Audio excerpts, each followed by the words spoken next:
welcome to Inside the Hive with Hive Nurse, our amazing podcast here. I'm Ashley Kellish, and I am so excited to be here today with two of my closest friends and colleagues in the world of nursing. So I'm here with our co-host, Elizabeth Walters, and we have a very special guest today. Elizabeth, do you want to introduce our esteemed, We'd love famous to do colleague? that.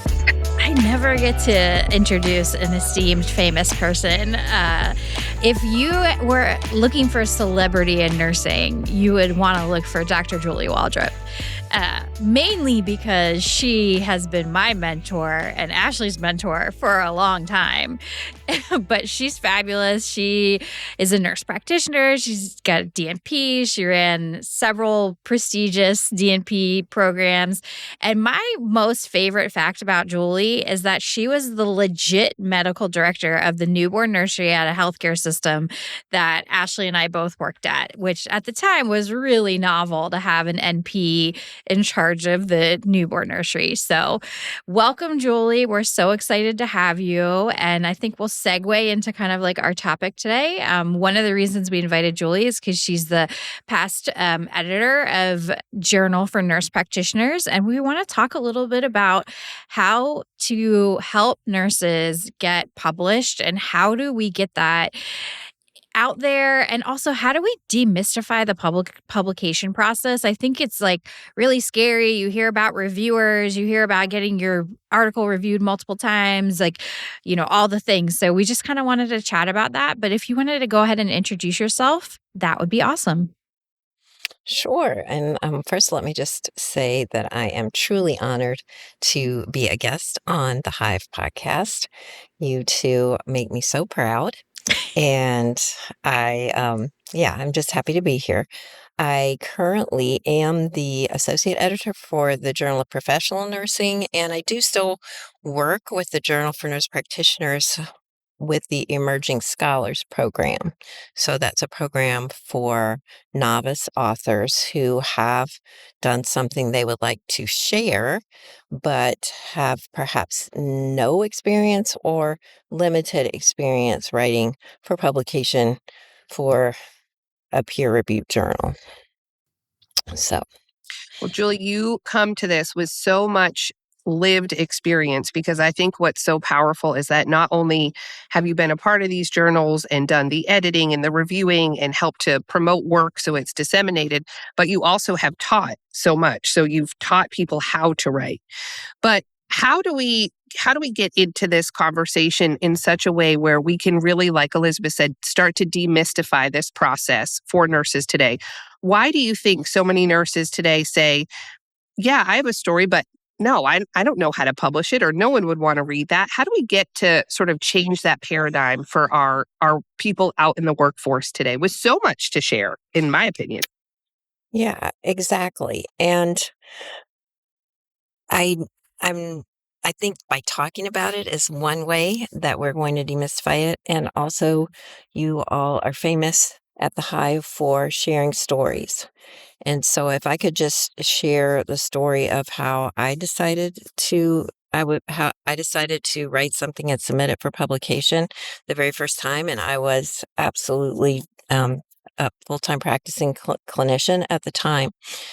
Because back in the day, we used to get nursing magazines in our mailbox.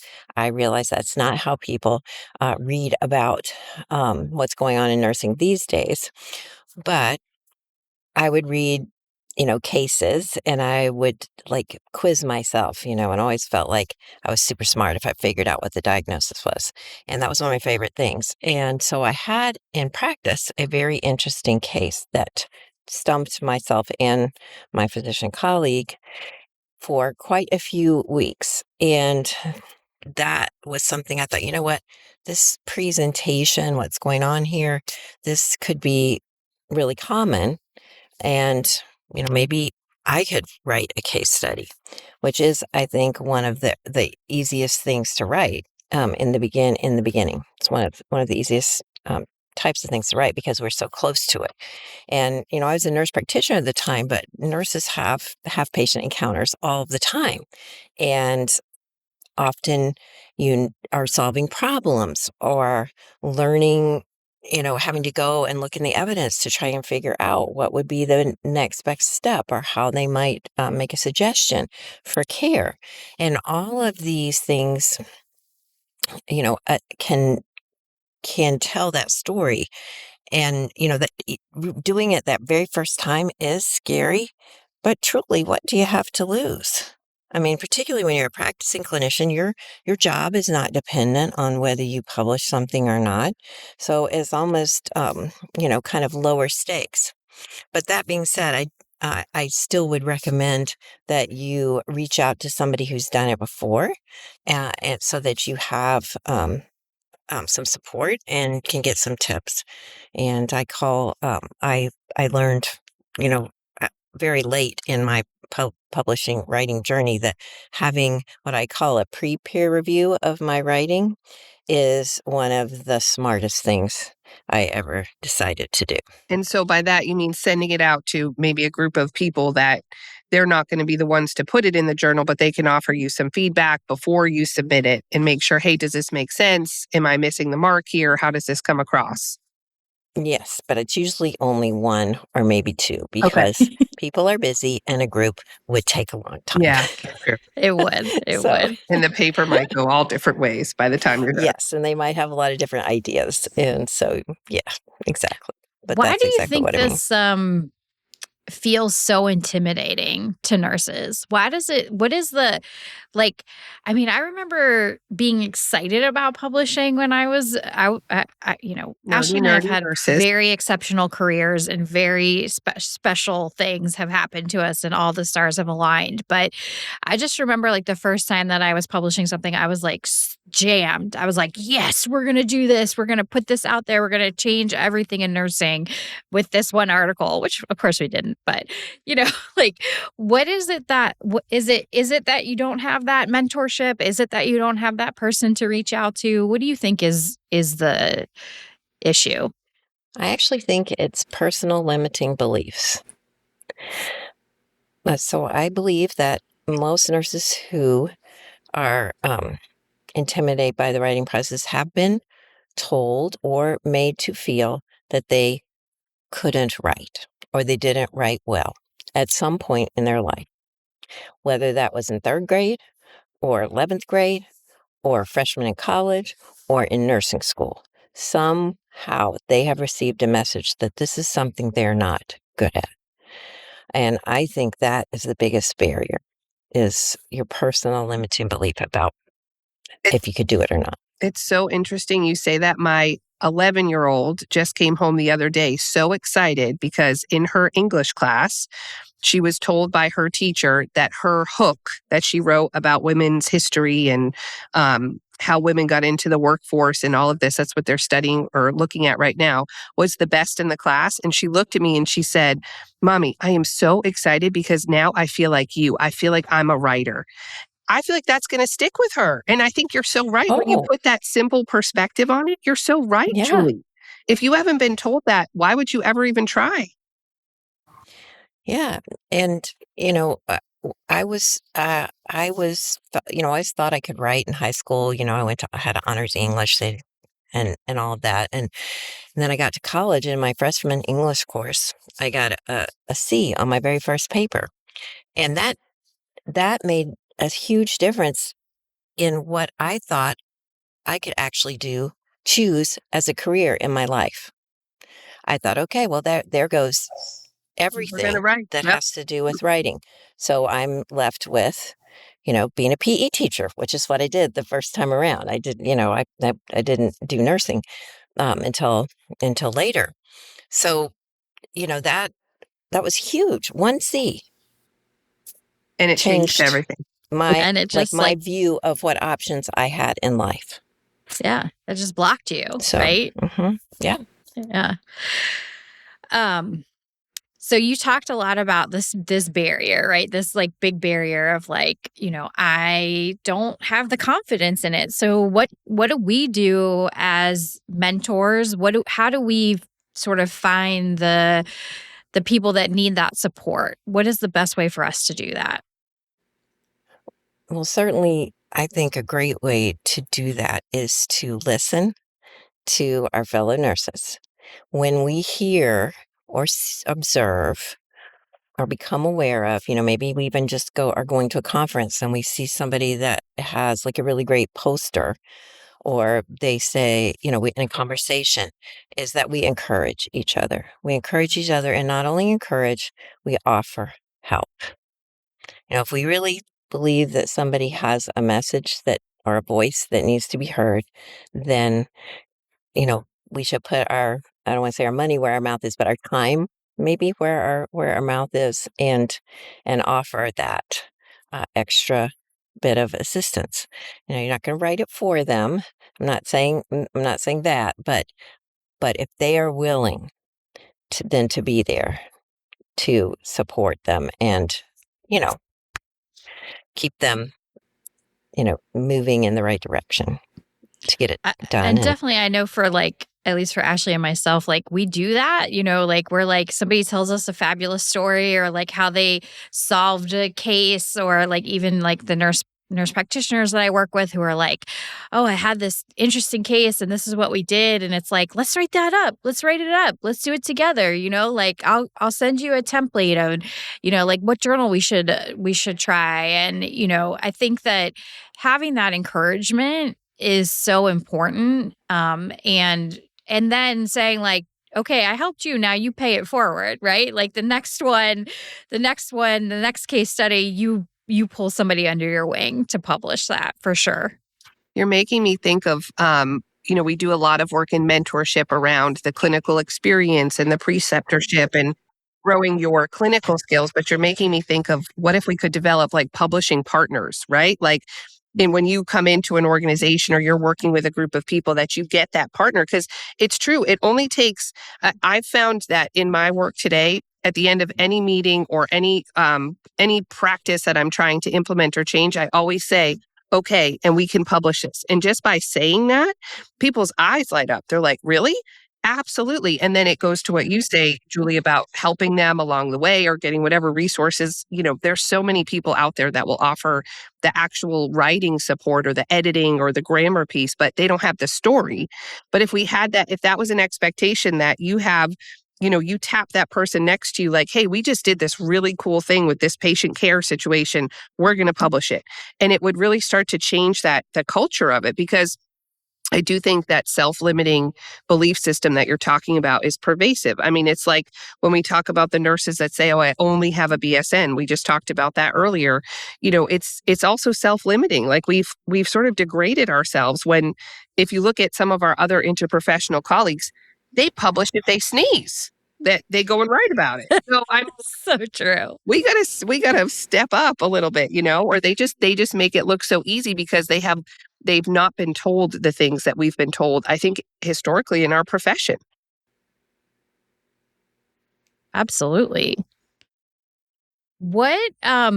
Let's talk a little bit about structural barriers, right? So, it's confusing. I mean, the first time I published something in a journal, it was you got to go here, you got to put it in this format, you got to have it all our way, right? And it doesn't feel natural to the way that you would tell a story or tell about a project.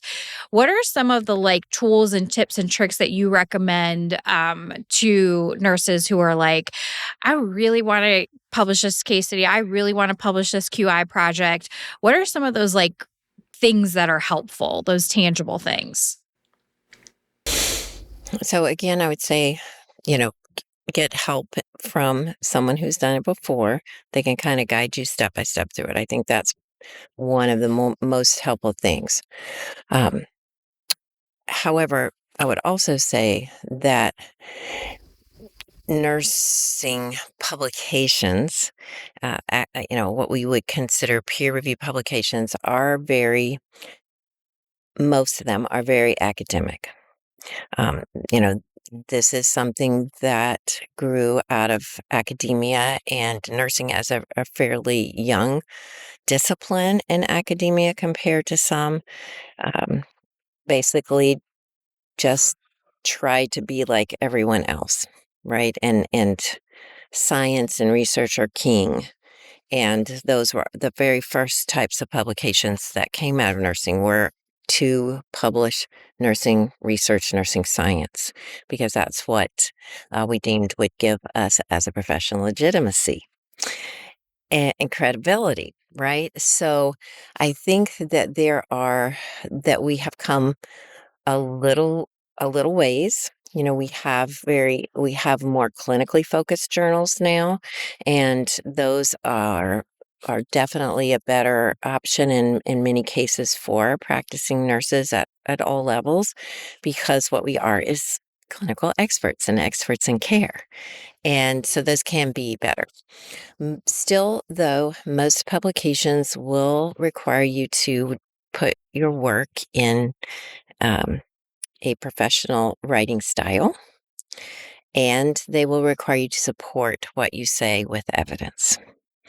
So you still want to tell your story, but the structure that you will be, I don't want to say forced, but strongly encouraged to put your writing into, is that structure of professional writing style and supported by evidence. And there's nothing wrong with that, but it is, so that is something you would need to kind of expect if you were publishing. Other than some journals do accept opinion pieces, and editorial opinion type style pieces, and those can be more opinionated. But also often too, they need a little bit of evidence to support them. Otherwise, you know, it's not as credible, as you said, Yeah. Ashley. Mhm. And you're the evidence nerd there, Mhm.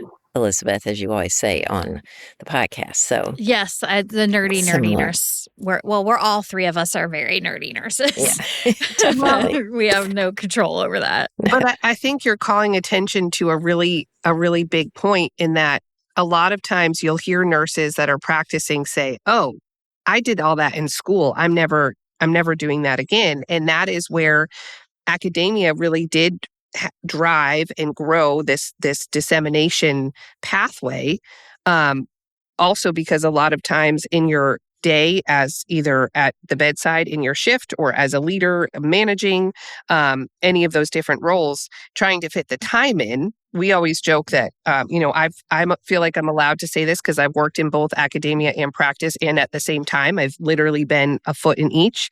And academia is slow. It's different. The pace is different.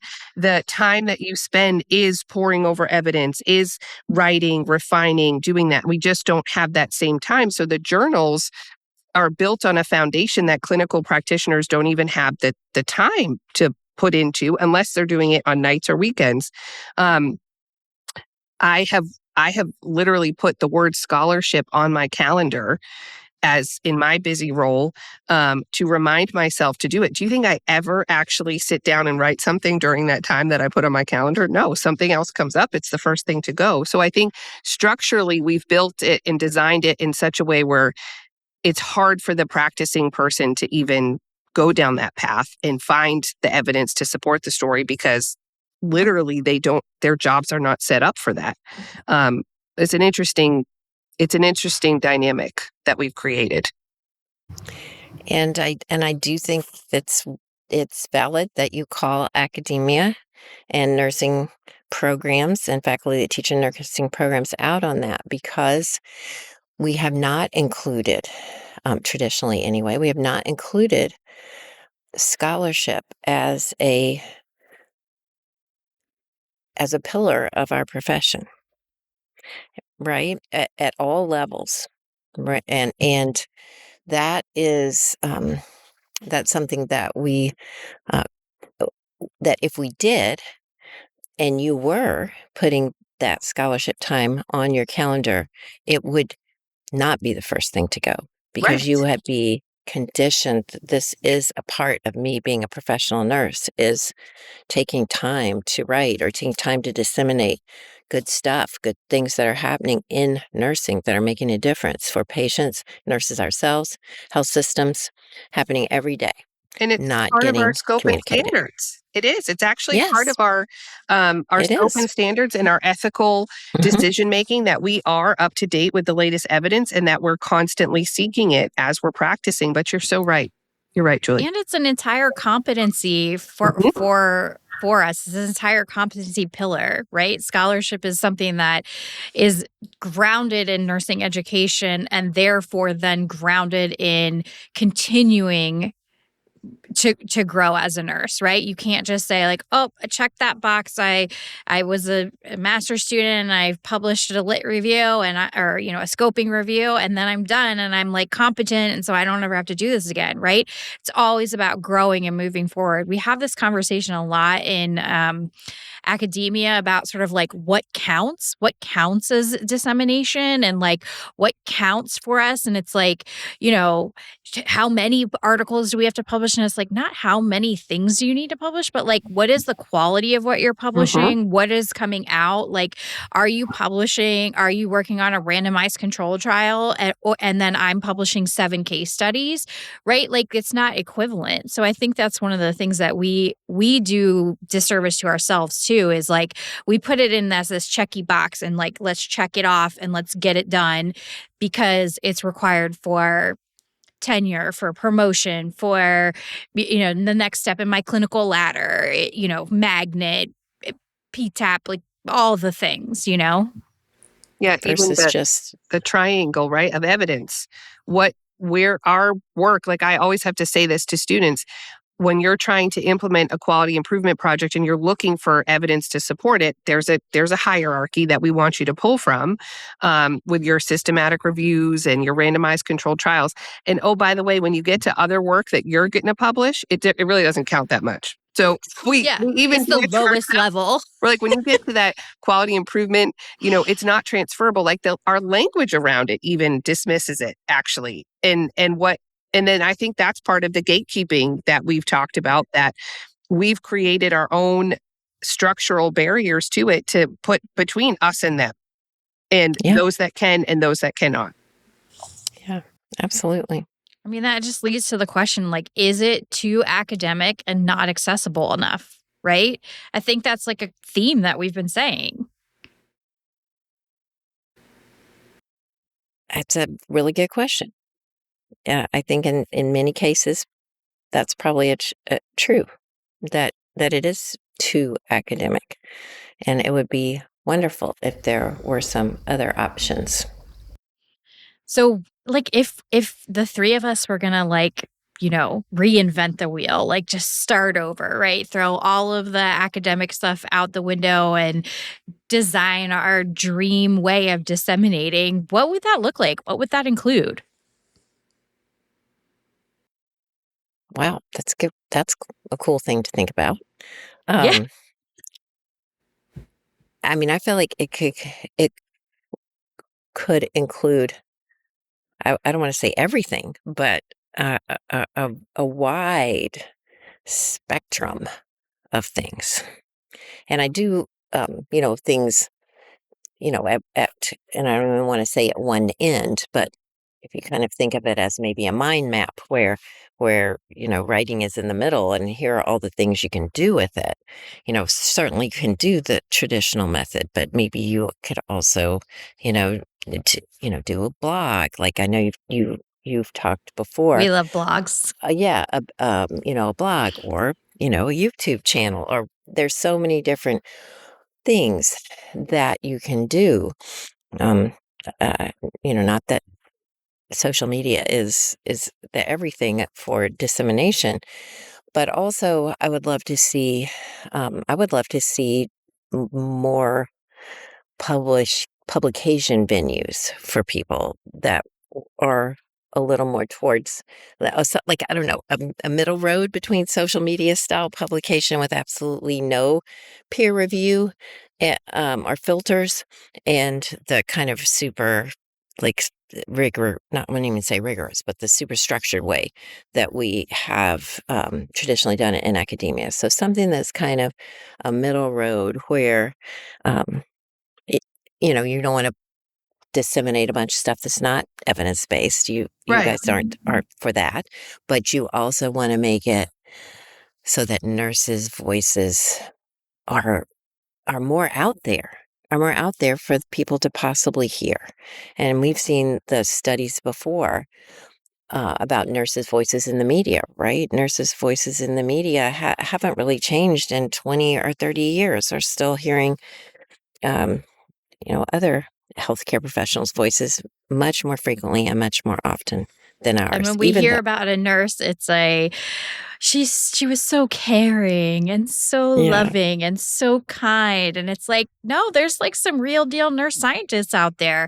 We're like yeah, generating new information. We're translational researchers. We're instituting these into actual practice. Like when CMS comes out with a new rule that says, oh, now you have to like have 4 nurses walk a patient to the bathroom. Whose job is it to figure out who's going to get those 4 nurses to walk them to the bathroom?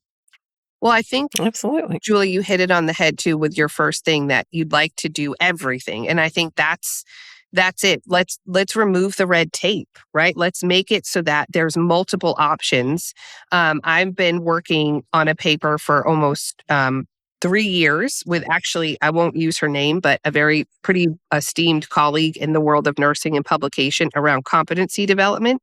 And 3 times now, we've had the peer review system kick it back to us and say, you haven't used this model fully in a place, and so we can't publish it yet. But we've said from the beginning, this is just a new way of thinking. Let's start the conversation. And we want to get it out there so people can read it and try it and use it. Like, why do we have to say that we've run it through an N of 355 people and they all have reported increased, competency, this and that? There's no place for just this idea to be shared formally and across different audiences. Or maybe we haven't found the right place yet, or maybe we have to develop that place so we can have more conversations. Because the moment that it's, oh, you have to have these certain things in place every time, I feel like we're missing so much of the voice and the story and what people are working on. And then that's when people get discouraged and don't go back, and they don't, you know, they don't publish, they don't disseminate the stories and the work that they're doing.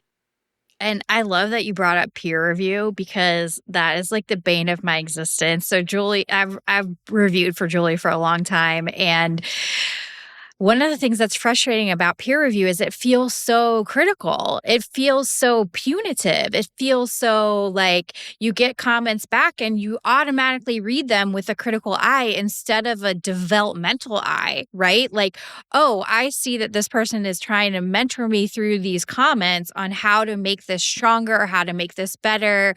I mean, like anytime I'm always like, I have a contract with my students about feedback. Feedback is always a good thing. It means the person cares about you and the thing that you're doing. The worst thing you can do is submit a paper and then they say nothing, right? Like, you're amazing. Yeah, we're going to publish that. Like, no, like, it's like, did you even read this? Like, there's got to be something. There's got to be something that sparked your passion or interest or whatever. So, how do we like kind of zhuzh that up a little bit?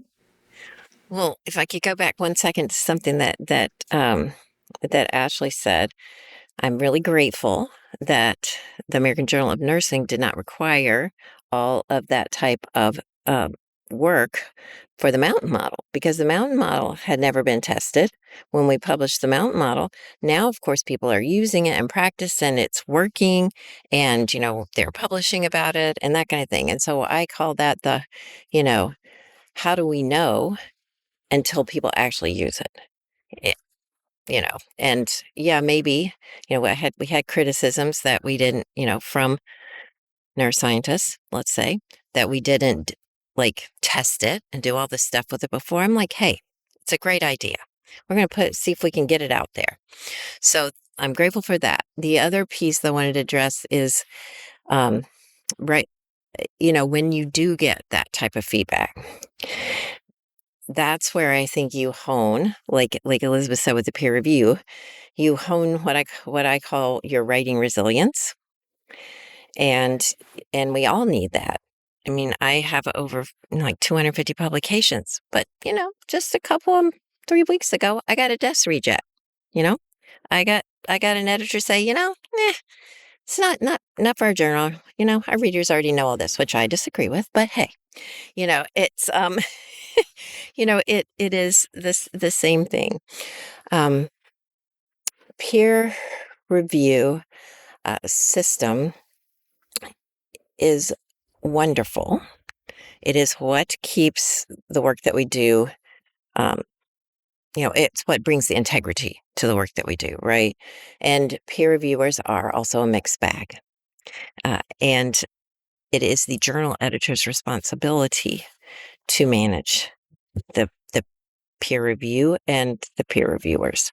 So when people have, when they receive, I call it an unprofessional peer review, then I do hope that they will let the editor know. The editor should be looking at the peer reviews and what they said and how they said it to you, but they're human. And so every once in a while, they may not, they may look at something quickly and not quite get how it felt in your heart when you read it.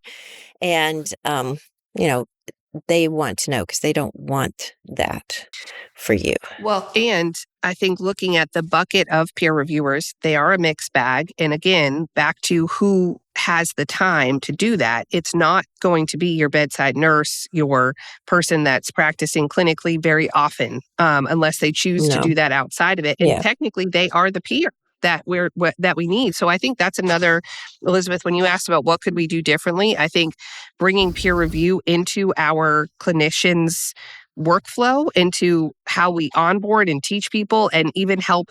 I mean, it would be nice to even have a journal that you could reach out to and say, hey, we've got 5 nurses that are on our shared governance group. They're very active. They want a peer review.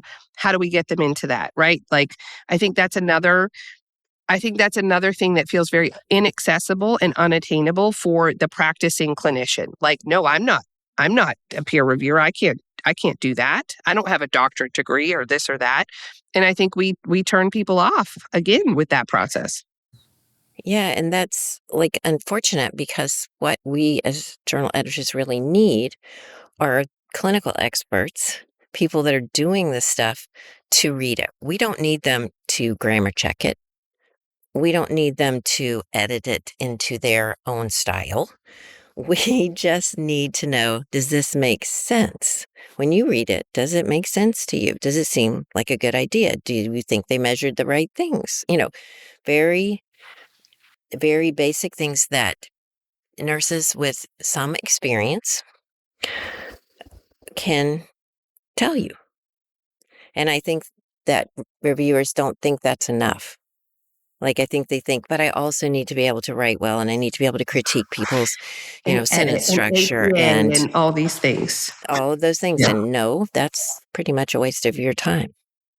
Okay, so I'm hearing, I think, from this conversation, a few really cool, useful, because we always like to be strategizing at the Hive and provide some things people can go out and implement. So, number one, stop that self-limiting belief of what your 3rd grade teacher told you. Get rid of it. Number one. That C that you got in college, put it out to the pasture, and know that writing is not necessarily, or disseminating, I should say, is not about necessarily your skill set in writing. It's about finding the right story to tell with the right evidence behind it. And then I think this idea of mentorship, and I think that's what we're trying to do here, but really maybe building those mentors within the system, so it doesn't feel like there's a big wall or barrier between you and academia, you and sharing your work, and finding those cheerleaders that you can partner with to do this across wherever it is that you are working. Small, big, large, individual, whatever it is.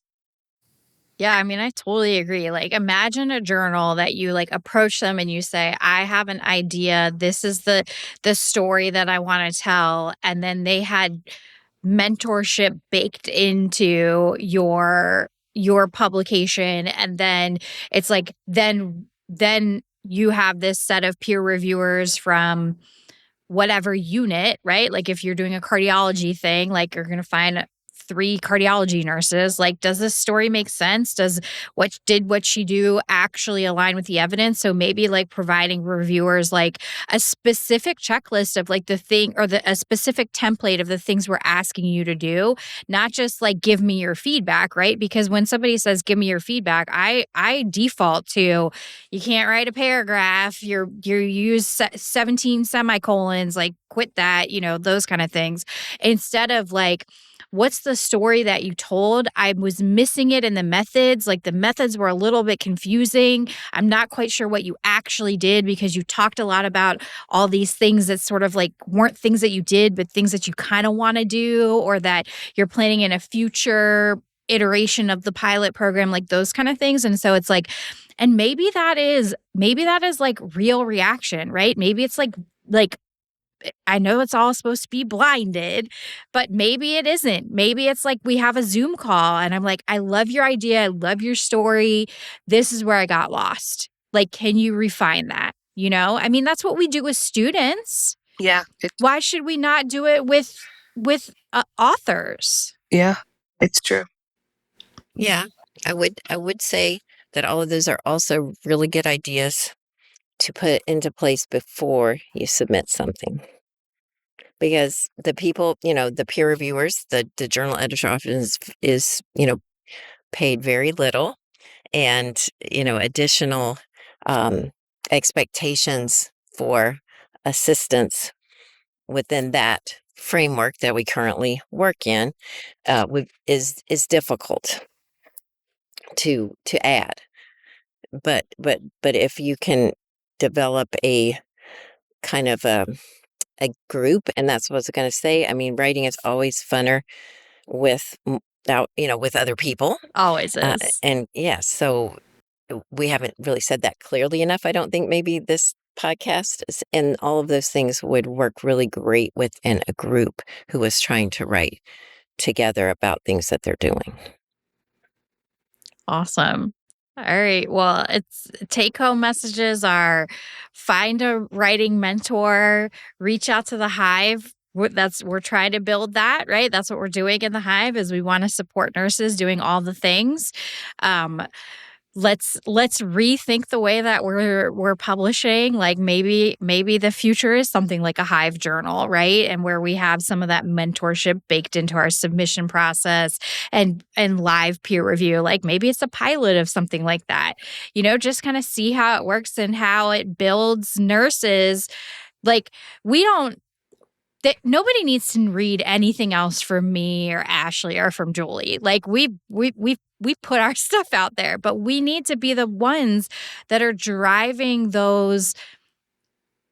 Like Alexa, we had on our podcast a few months ago, who's a new graduate nurse who has this fabulous story about being about being a Division I, right? Writing a book. I'm helping her write a book. And guess the first thing she said to me, I'm a terrible writer. In high school, I was told, I mean, Julie, that's so true what you started this with. I was told I was a terrible writer. So forgive me. And I told her, I said, I don't care what you write on the paper. I just want you to write your story and we're going to go from there. We're going to refine it. We're going to make it a story people want to hear. But you're right. She's doing it. And we didn't even talk about this. We'll have to talk about it at the next podcast. We'll have to make this like a little series, but like not just about writing, right? Disseminating in all different kinds of ways. Like, is it a peer-reviewed YouTube channel where we talk about this, right? Like, is it things like that where you can trust the information you're getting, that it is been reviewed, that it has evidence behind it, all the things, but it's not necessarily that academic, formal, like sentence, paragraph, all those things. Maybe it is more just like a fluidity. Like I think Ashley, like your competency stuff, like what a great way. Like let's make some episodes about the competency stuff, right? And then how can people actually implement it? A toolkit, like all those kind of things. Like how do we make this accessible, not just for for people like us, but also for everyone that's out there that is doing this work. Yeah, because the whole point of it, I think what's happened too, if I could call this out, is that publishing has become a way to make yourself validated.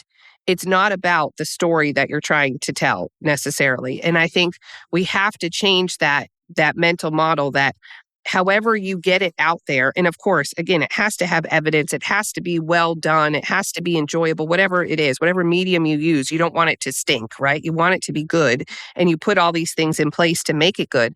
But it really should be about how can I impact others with this? And I think the ego side of this work has a strong hold on, you do this publication and then your name gets put out there. And I mean, I've done it. I publish something and I post it on LinkedIn and I'm like so proud of myself. How many likes did I get? How many likes did I get? Like, it's stupid, but it's like there is the ego side. But how do we flatten the ego a little bit, still be proud of what we can offer, but really say, how do I get this piece out there? How does the way that we're changing central lines, or this competency idea that we have, which is just a new way to think about competency, how do we put it out there for the right impact, not just to validate our own credentials and our own role and even our own organization? I spend a lot of time with people that are like, oh, we want to be famous. We want to be this. No, you want to be able to be a place where people want to learn from because you do it so well. That's, I think, the difference between where we are right now and where we could be if we designed this differently. Yeah. And definitely, we're not just checking checky boxes like, oh, for my tenure, I need to have 2 publications. So let me just like write them tomorrow on AI and publish them in. Oh, we didn't even talk about AI. That's a whole another conversation. Anymore, so. We need to have a whole another podcast on AI. Yeah. Yeah. Well, this was really, really great. I loved this conversation. We have decided that this is going to be a series and we're going to talk about it more. So wait for some more episodes in this series. Please follow us on all of our things at Hive Nurse on Instagram, TikTok, Facebook.